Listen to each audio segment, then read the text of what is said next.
Welcome back, Left Reckoners. David here, joined by Matt. How's it going, brother? It's going well, David. Good to be with you. Well, we're really excited to be talking about the topic today. We're going to be talking about drugs in America, and we are joined by Benjamin Fong, who is the Associate Director of the Center for Work and Democracy at Arizona State University, and the author of this new book that's coming out right now called Quick Fixes from Verso and Jacobin Press. You definitely grab yourself a copy. There'll be links below for how to find it. But Ben, thank you so much for joining us today. Yeah, thanks so much for having me.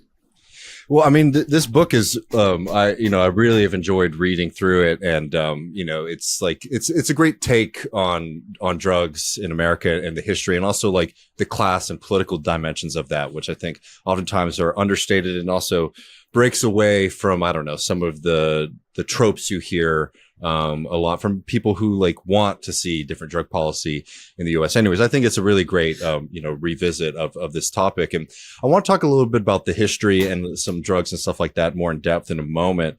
But maybe just because this is Left Reckoning and it's something we talk about a lot, I was wondering if, to start us off, if you could sort of talk about the relationship between drugs and labor, in the sense of like drugs and work and how they're sort of thought about both in contemporary times, but also like throughout U.S. history.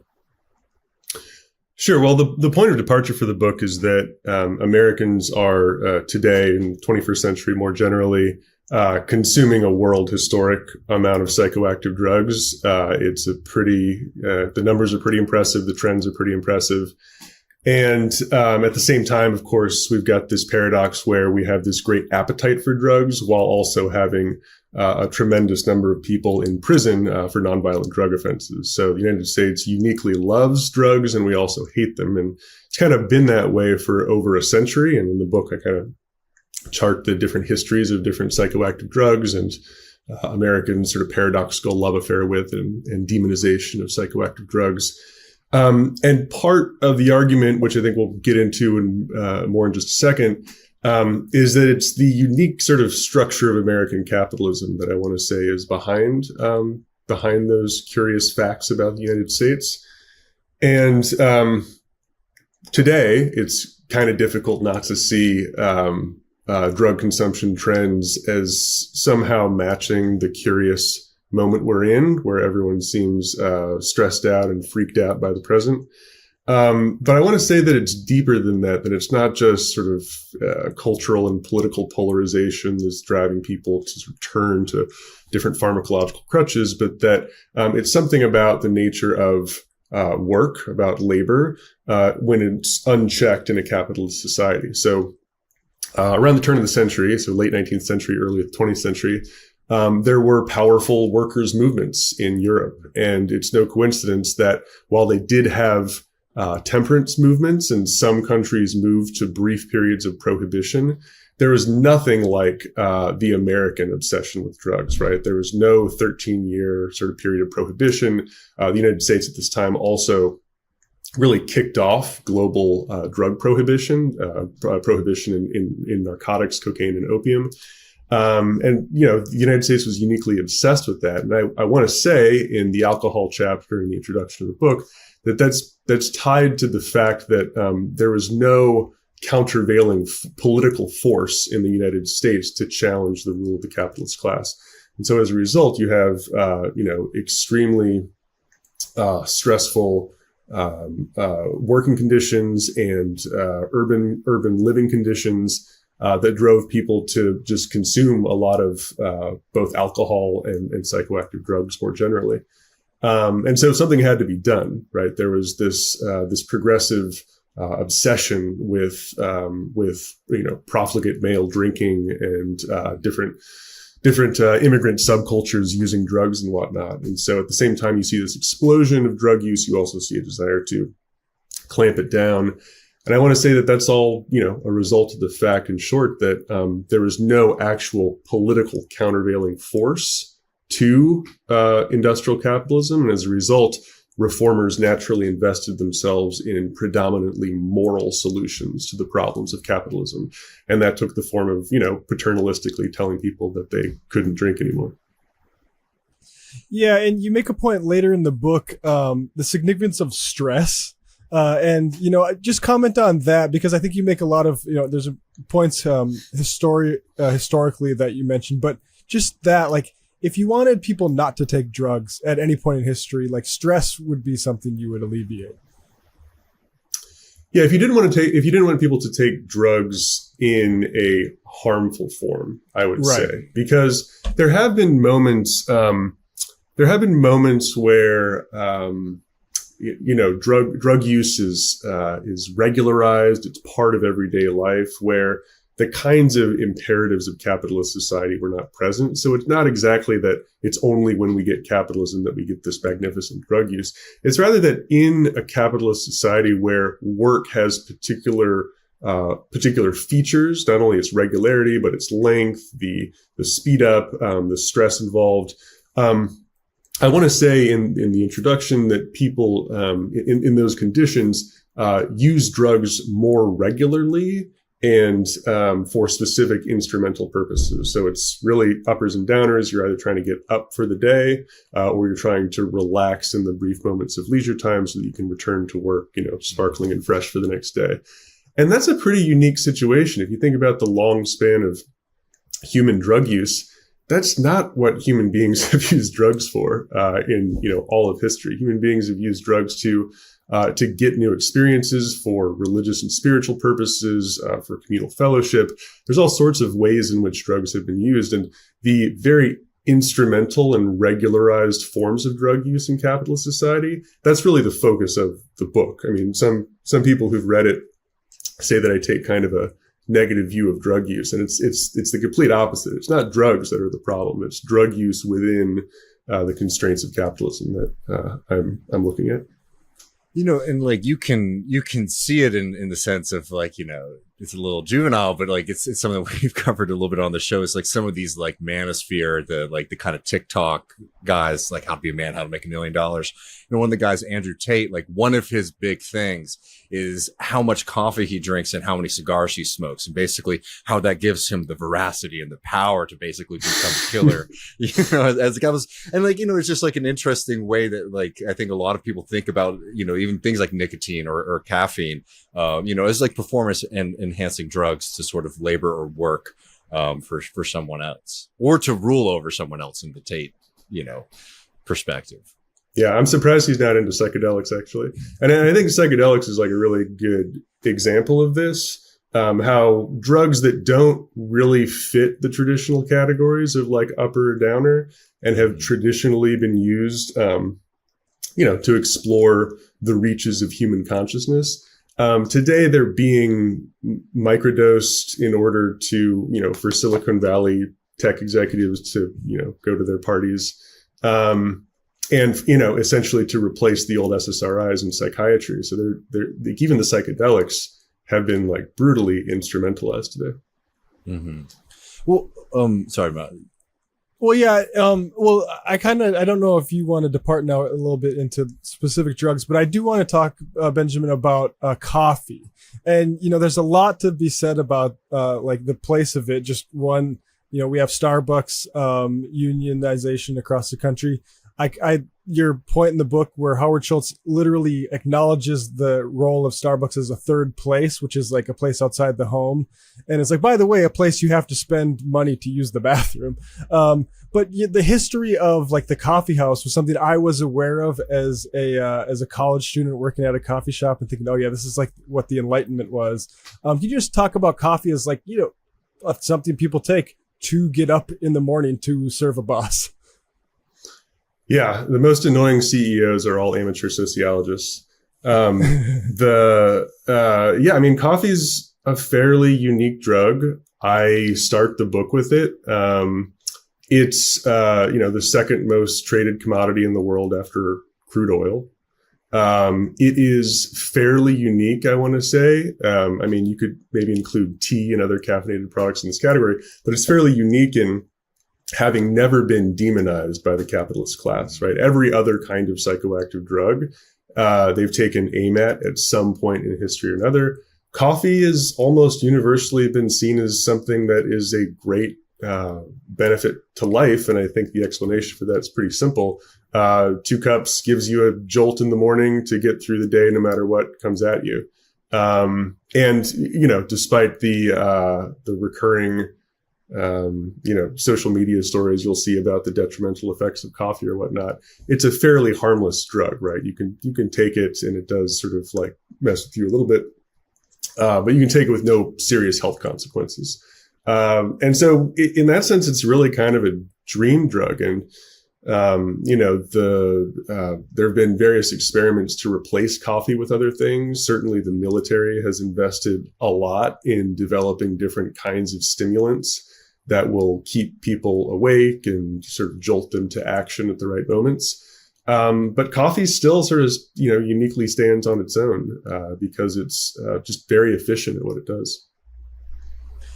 Well, I mean, before we sort of jump into, more of these specific drugs and things, could you sort of, you outlined this in the introduction, but like you argue that there's basically 4 major phases in drug policy and drug taking in this country.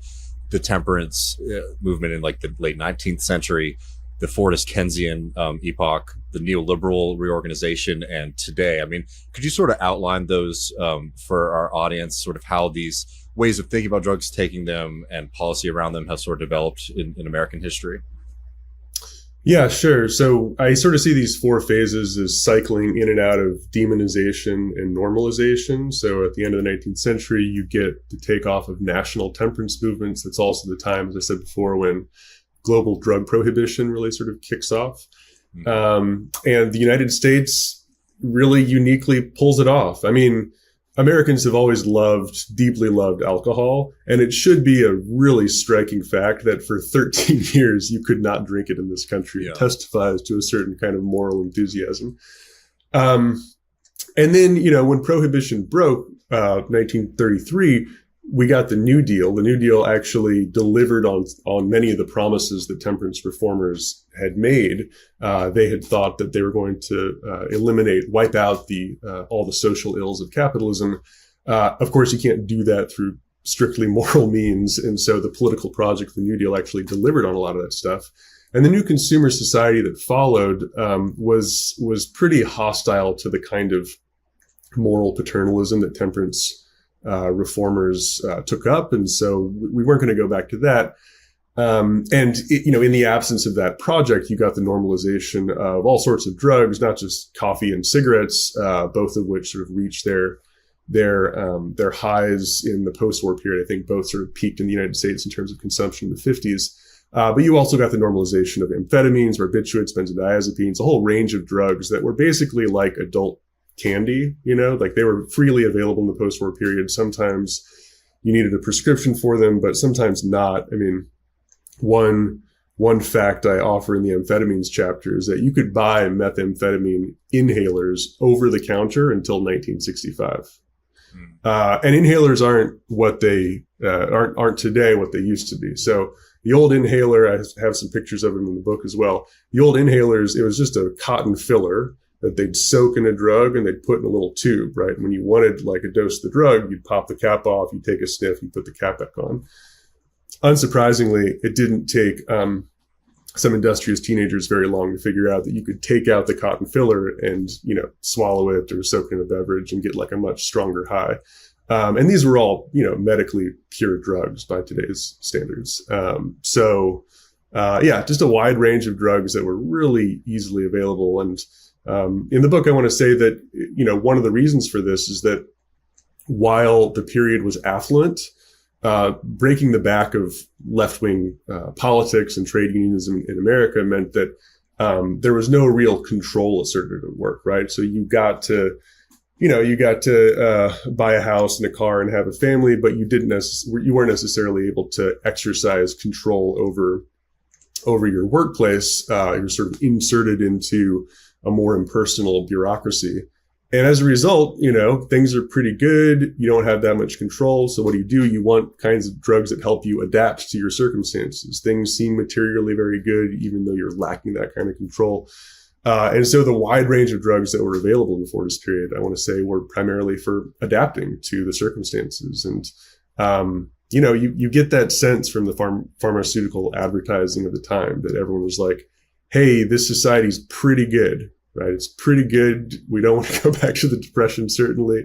We're very happy with having all of these material things around us. So why am I so anxious? Like, why am I depressed? And the drugs were there to help with that. The third phase in the story coincides with neoliberalism, essentially. And it's no coincidence, I want to say, that the acute phase of the war on drugs really kicks off in the early 70s, as well as the Controlled Substances Act, which created the modern scheduling system for drugs that we still have.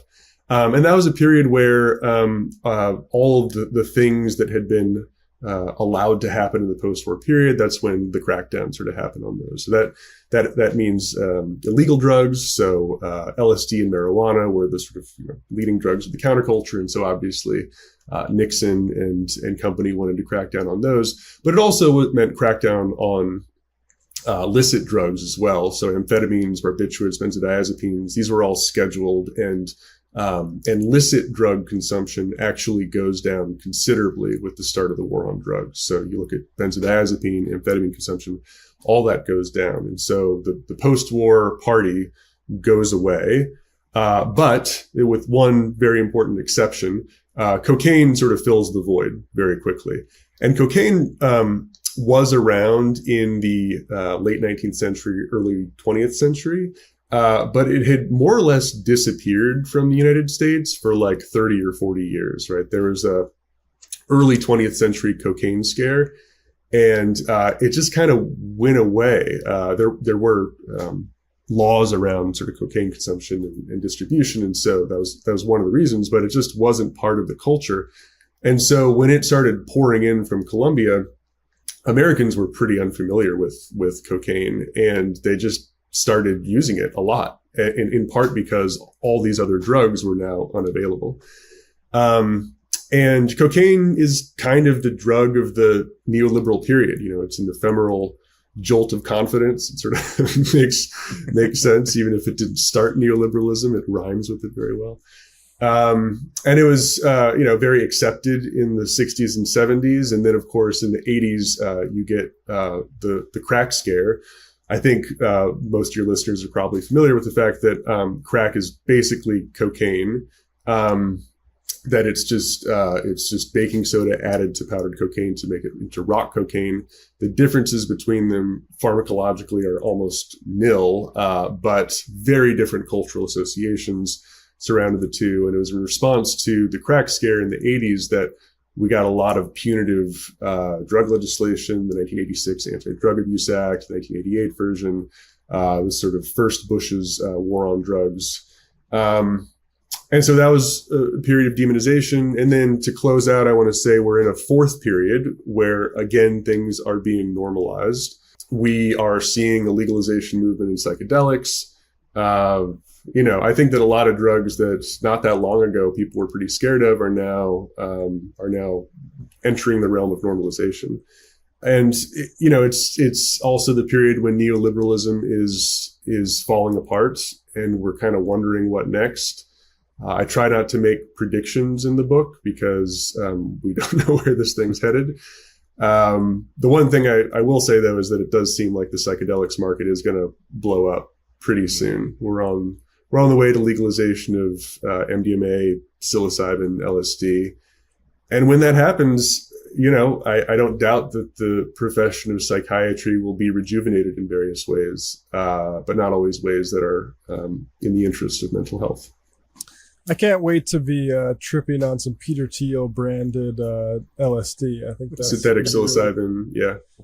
Yeah. He's very aggressively cornering the market in synthetic psilocybin right now. His Compass Pathways. I'm good on that. Go ahead, David. No, I was just going to say, this sort of gets us, to one aspect that I appreciated in your book. Which is talking a little bit about the economics of like the drugs, the drug market, and like one that I think you covered really well was nicotine and tobacco. Wherein most people sort of view what happened, for example, with the cigarette companies with like disdain. right? They lied to us. It causes cancer, etc. But you make this point, and sort of highlighted in the book. This, like, yes, that's true, right? But this is also how business functions, right? And there's this substitution that happens where it's like there's something, as if there's something uniquely evil about the tobacco industry, when in fact this is just sort of capitalist businesses operating, as they typically do. Yeah, in both the cases of the licit drug market and the illicit drug market, I want to say that drug producers and distributors are kind of operating according to basic, laws that you can learn in business school. There is insidious stuff that happens in the legal realm. Part of that is the fact that they're selling psychoactive drugs, which are both very, very powerful and very addictive, and so something in the nature of the substance itself has to do with the absurd profit margins they can get. But really, if you look at the sort of their typical practices, it's what any business does. It's just the fact that they sell drugs that is the problem. In the illegal realm, it's very similar. You get a lot of media portrayals of the illegal drug trade are predictably gruesome. There's a lot of popular television shows on the illegal drug trade, and you sort of get a romanticized picture of it there. But really, a lot of these guys are just doing the same things that their legal counterparts are doing. Like Pablo Escobar, the guy who's sort of like most associated with violence in the drug trade, like his big innovation was creating this insurance scheme that protected cocaine shipments, like going out of Colombia. Like, it's like not very glamorous stuff. And the violence that does exist in the drug trade, it's really, it kind of like obeys market principles, right? Like when you engage in exercises of like really intimidating violence, part of that is like just like human capital development, right? You're like building your brand within a specific like niche market.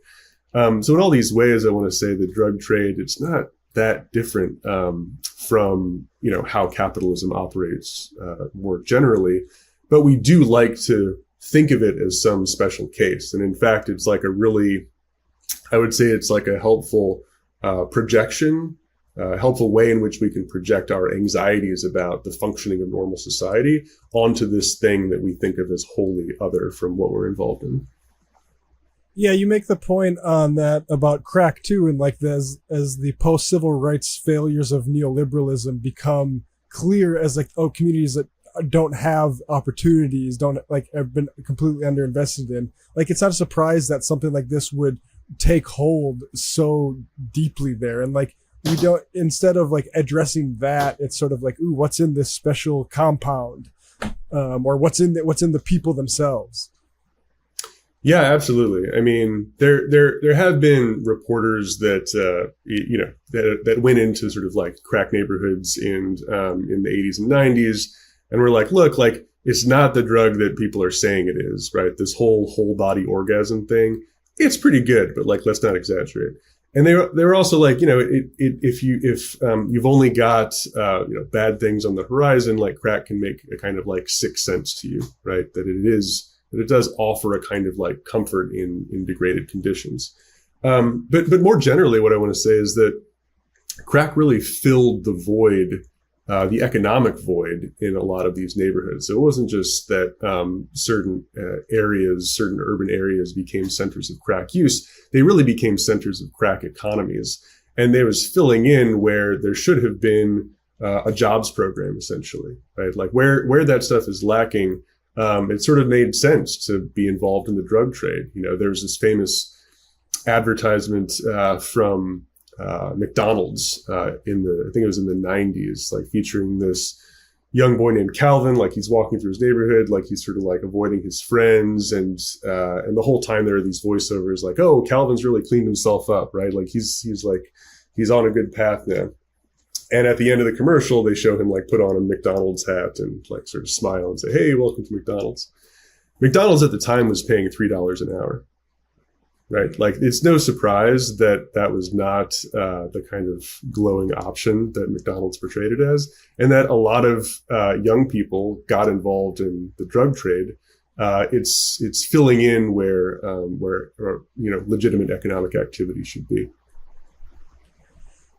In a minute, Actually, let's do the drug war first, then we can talk about pharmaceuticals like today. But I mean, you know, could you talk about the kind of launch of the drug war, both in the way that it was sort of maybe presented to the public, and also sort of like the actual just sort of base political reasons for why, again, like certain drugs were targeted over others, and what the kind of political goal of Nixon and the people who followed him were in sort of criminalizing certain kinds of drug use?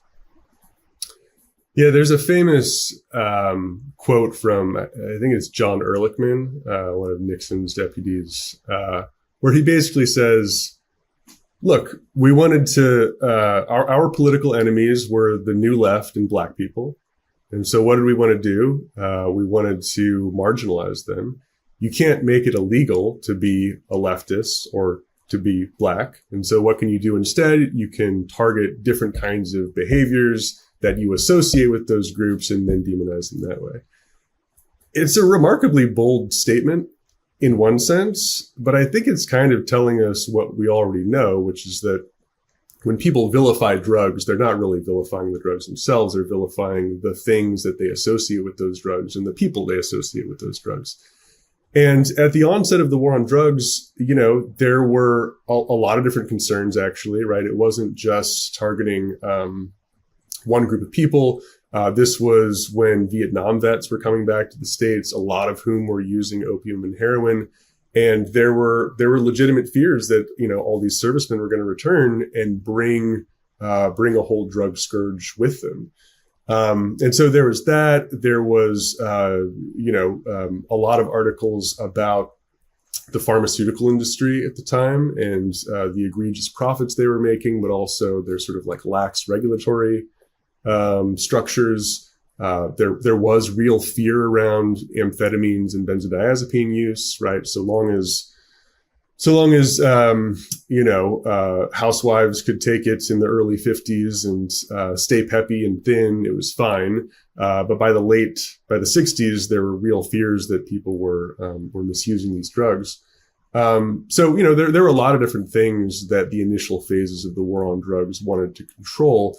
But what I emphasized in the book is that it was just that. It was other things that they wanted to control. There are a variety of social ills that people wanted to get a handle on, and drug policy was a convenient sort of means of doing so. I mean, it's like similar to policing in general too, right? Like you have a big social problem of like poverty it's in wild this how. country, and the cops. Yeah. Oh, sorry, David. I thought you're done. No, I mean, jump in, Matt. You're ready. Oh, well, I was just going to say, it's wild how frequently there are these sort of secondary, it's really about that. Like, I didn't realize Prohibition was coming after German breweries. Talk about that a little bit, and like sort of like politics and the inability for that to become a sort of like class political moment. It became more of a look at the scary Germans with their big breweries. Yeah, I mean, it wasn't just that, but it was the Germans and their big scary breweries as well. The German brewers were very efficient industrialists.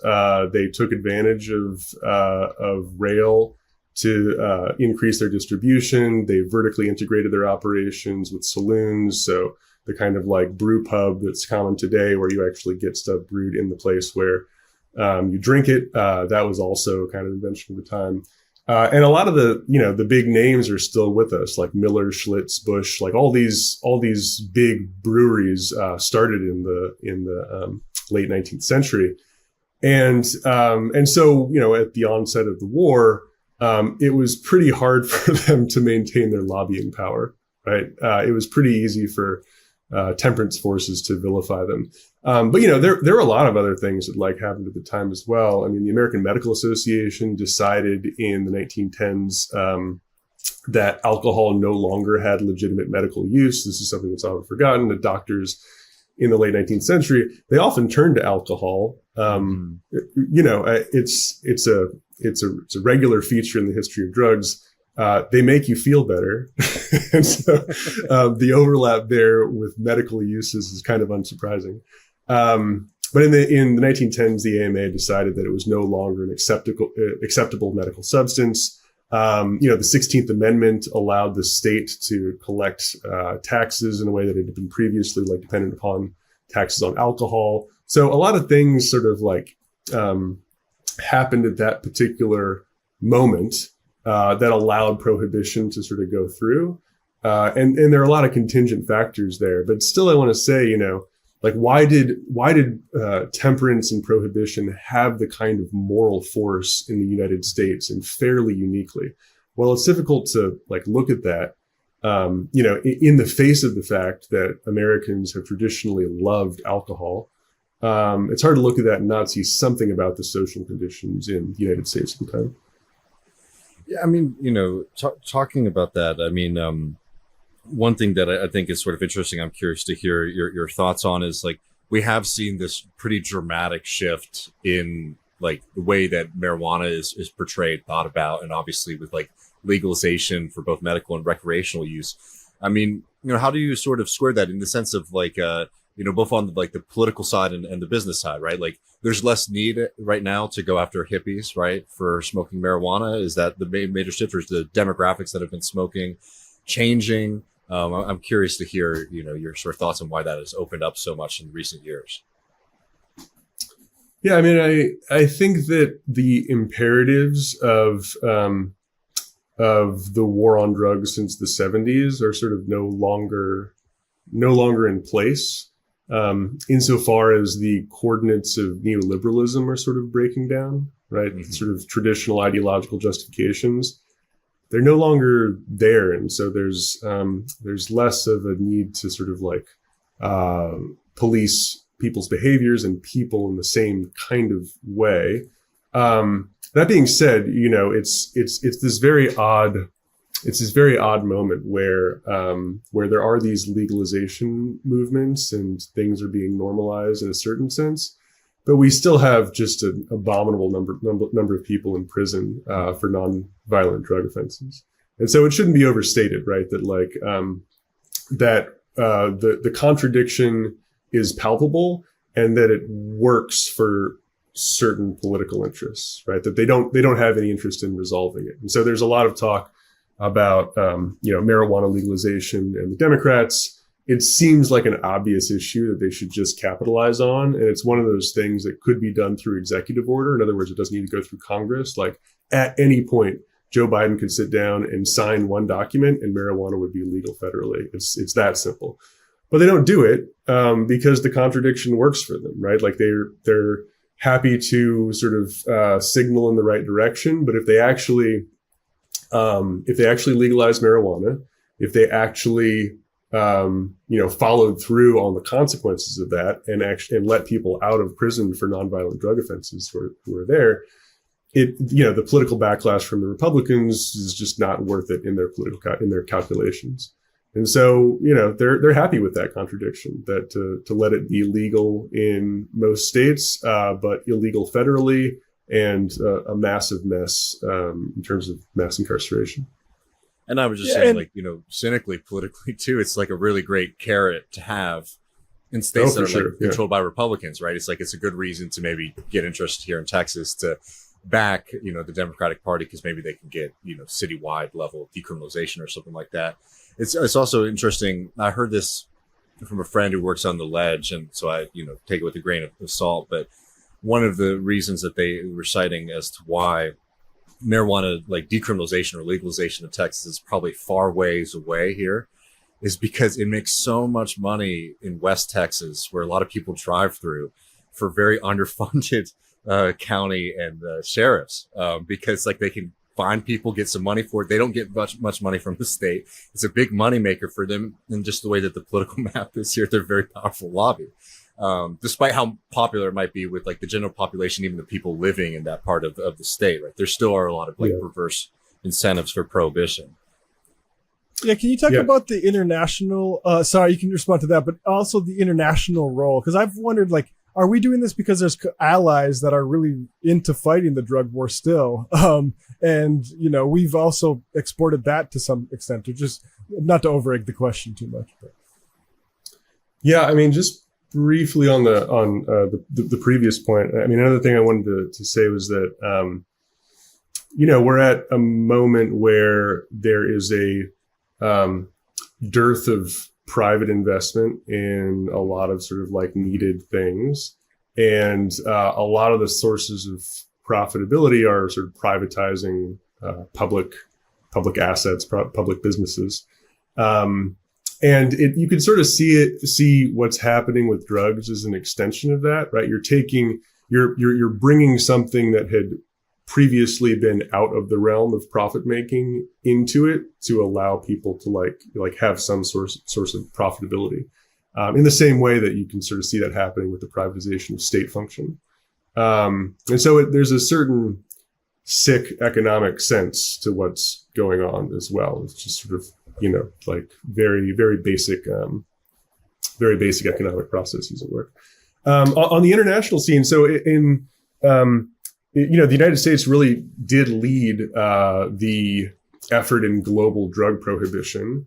As you can imagine, drugs were enormously profitable to a wide range of interests in the world in the late 19th century. Growing it, trading it, advertising it. There was a lot of money to be made. The United States had a huge patent medicine industry. And in patent medicines, there were opium, cocaine, alcohol, like all the good stuff. And so it was just an enormously profitable trade. And so you might say like, well, how did someone come along and say this stuff needs to be banned? Mm-hmm. And I think that at first it really was an extension of the kind of moral paternalism of the temperance movement, that there were, predominantly, Protestant men who wanted to bring civilization to the world, and they thought that they could. And it does seem very odd at the time, but like Charles Brent, who was a main driver of prohibition. He was the U.S. representative to the early international drug control conferences. He was a priest, and so saw his role in predominantly moral terms. Right? He has this famous line that I used as a subtitle for the 4th chapter. He said that his whole purpose was to bring civilization to the Orient. That was his goal. And so I think that early drug prohibition really emerges out of that impulse. By the end of the Second World War, however, in the second phase outlined in the book, there were different things at stake.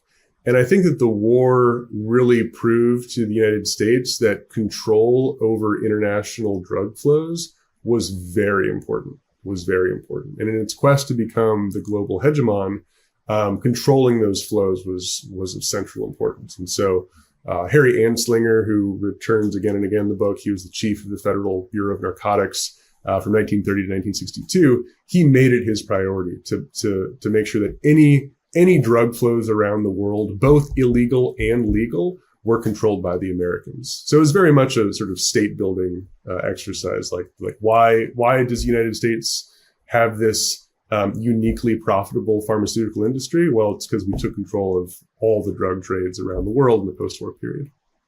There's a great book by historian Susanna Rice, and it's about this period. It's about Anslinger and the control of international drug flows after the Second World War, and it's just called "We Sell Drugs."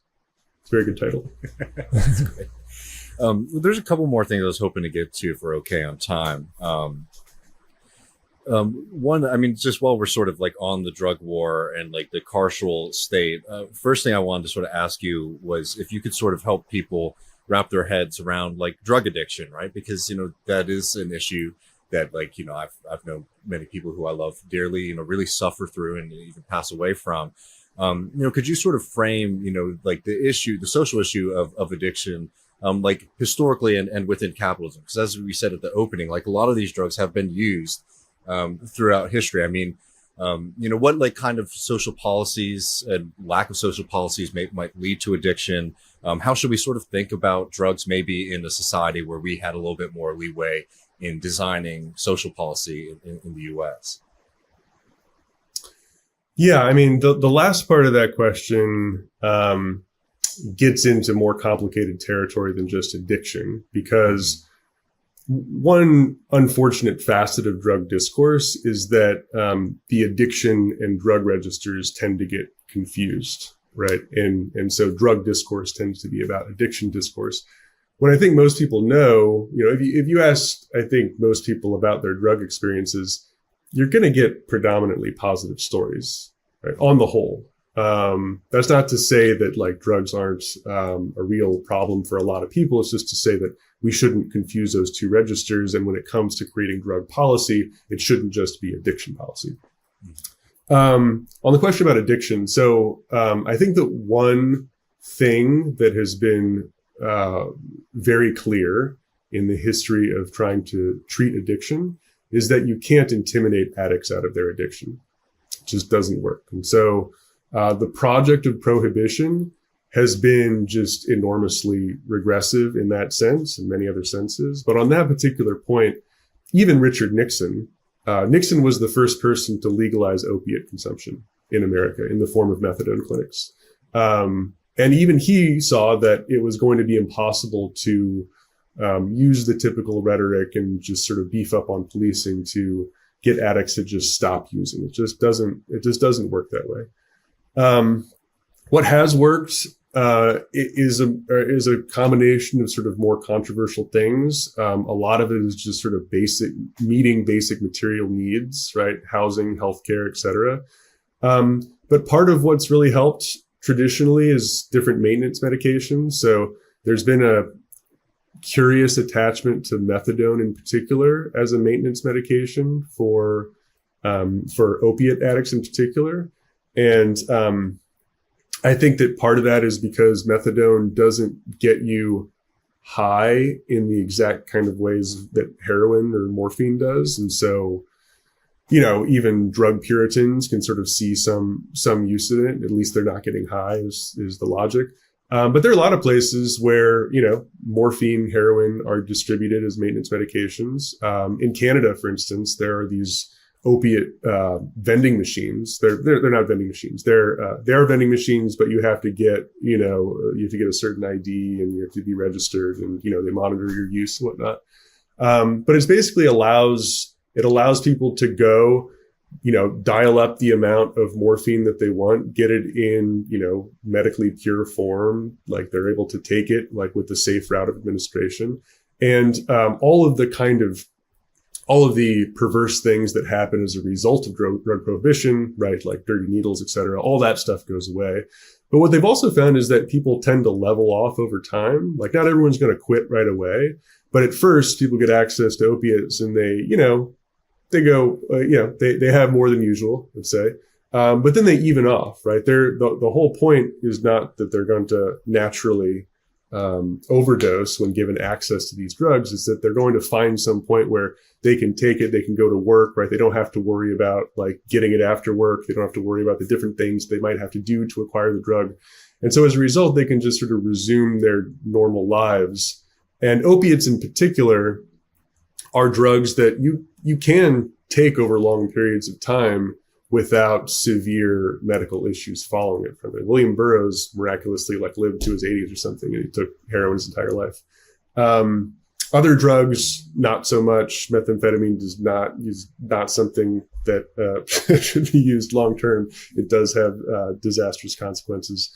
But with opiates, it's a kind of thing where maintenance medications do work. And in the conclusion of the book, to get to sort of the more policy question, I do touch on a few of the things that liberal drug reformers really hammer on.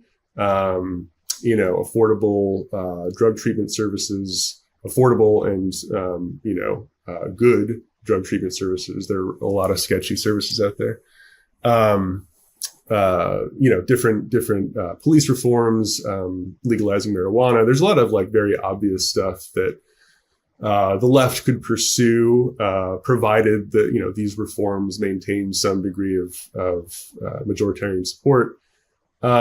But at the end of the day, a lot of the things that we consider to be specifically drug problems have to do with problems in the broader society. And to go back to what we said before with that Ehrlichman quote, it's pretty clear that when people are trying to control drugs, they're trying to control other things about the society. And so when we tackle the problem of drugs, we always have to keep that in mind, that it's the broader problems of society that are being attacked. And so when we come up with solutions for them, we have to think about it in that capacious sense. And so I sort of close the book by saying there's really two things that could address a lot of different facets about what people are concerned about with psychoactive drugs. And that's jobs and healthcare. You provide people with good jobs, you provide people with decent, affordable healthcare. A lot of the things that we associate with pernicious drug use are going to go away. So one of the things I wanted to touch on with you on before we close is how maybe people who are anti-capitalist or socialists should think about drugs that are used right now in a clinical setting to treat mental health issues, right? Anxiety, depression, etc. Because there's a lot of different strains of thoughts on the left. It can get very controversial, the way that we talk about them. And I'm just curious, like somebody who I know like is very interested in these subjects in general, and also wrote a book on the history of drugs in the US. I mean, could you talk a little bit about how maybe we should orient ourselves and think about these things? Because obviously it's like, important treatment for a lot of people. It's also a very large industry, and the water gets very muddied on this conversation. So I'd be curious if you could give us a bit of clarity, if possible. Yeah, I mean, I would say a lot depends on which mental illness we're talking about and which drugs we're talking about. I think so. I'm sort of working my way into your question, but I think that part of what's controversial about the whole field is that some people would want to say that contemporary forms of mental illness are reflections of capitalist society in some sense. And so, you're treating something that is historically specific and not necessarily biologically rooted. And other people want to say that, like, no, this is something that is not about capitalism. This is something that we should think of as not in terms of capitalism or anti-capitalism. There's like there's a gray area there that a lot of people get very heated about. And again, I think we need to get more specific about the kind of conversation we're having. But I mean, let me just take one example, because we're going through an amphetamine shortage today, with ADHD. I've seen and heard a lot of callousness towards people who are suffering through the moment, and just, there's no need for that ever, of course. But the replies are oftentimes like, kind of reductive and supportive of pharmaceutical ad company, ad copy when it comes to like the definitions of the disease. And I would just say, like, we have to look at these things historically. That's part of why I wrote the book.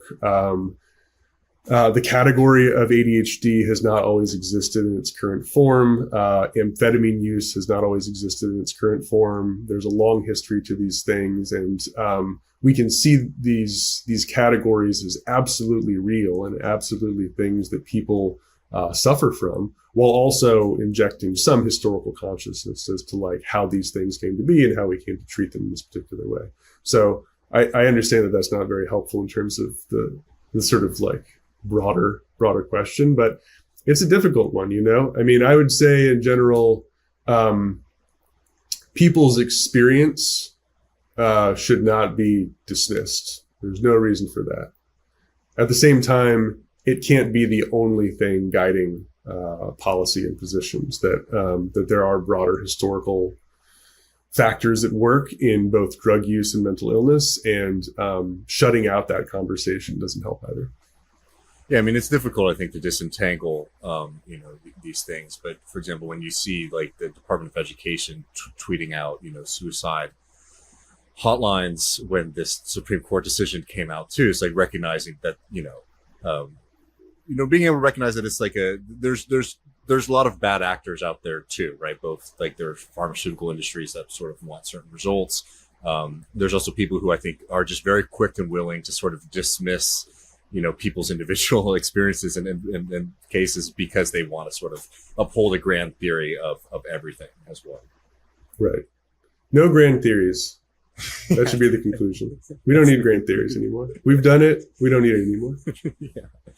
Well, Benjamin, I really appreciate you coming on and talking to us about this book. It's a really great read, folks. It's drugs. It's fun. It's fun to read about. Quick fixes. It's up from Verso. We'll put a link below for people to find it. Thank you so much again. Yep. Thanks for having me.